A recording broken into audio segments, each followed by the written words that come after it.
यह उस दिन की बात है जब मैं और मेरी मम्मी डॉक्टर के पास जाने के लिए निकले थे। हमें जल्दी थी, इसलिए हमने एक ऑटो बुक किया और भीड़ भाड़ वाले शहर के बीचों बीच से होते हुए हम डॉक्टर के क्लिनिक तक पहुंचे। क्लिनिक के बाहर पहुंचते ही मम्मी ने ऑटो ड्राइवर को किराए के पैसे दे दिए। चूंकि वह इलाका काफी भीड़ भाड़ वाला था, इसलिए हमने जल्दी से उतरकर क्लिनिक के अंदर जाने का फैसला किया। ऑटो वाला भी अपने अगले सवारी की तलाश में आगे बढ़ गया। जैसे ही हम क्लिनिक में दाखिल हुए, रिसेप्शन पर फीस की बात हुई। मम्मी ने जब अपना पर्स निकालने के लिए बैग टटोला तो उनके होश उड़ गए। पर्स गायब था। मम्मी का चेहरा सफेद पड़ गया और मेरे दिल की धड़कन भी तेज हो गई। पर्स में पैसे तो ज्यादा नहीं थे, लेकिन उसमें मम्मी की कीमती सोने की झुमकी रखी हुई थी, जिसकी कीमत करीब 50,000 रुपए थी। हम दोनों घबराए हुए तुरंत बाहर दौड़े।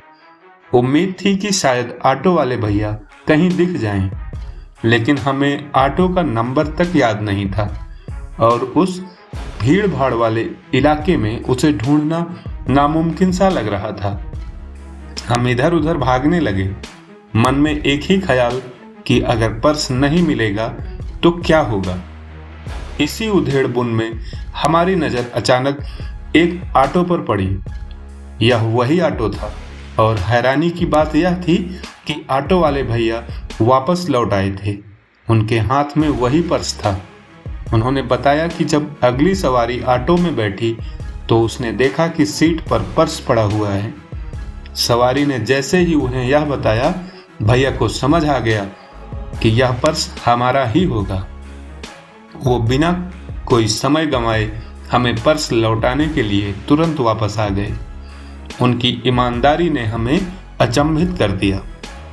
मम्मी की आंखों में राहत और आभार दोनों झलक रहे थे। उन्होंने भैया का धन्यवाद किया और उनकी ईमानदारी के लिए उन्हें 500 रुपए देने की कोशिश की। पहले तो भैया ने मना कर दिया, लेकिन मम्मी के आग्रह पर उन्होंने बड़ी मुश्किल से पैसे ले लिए।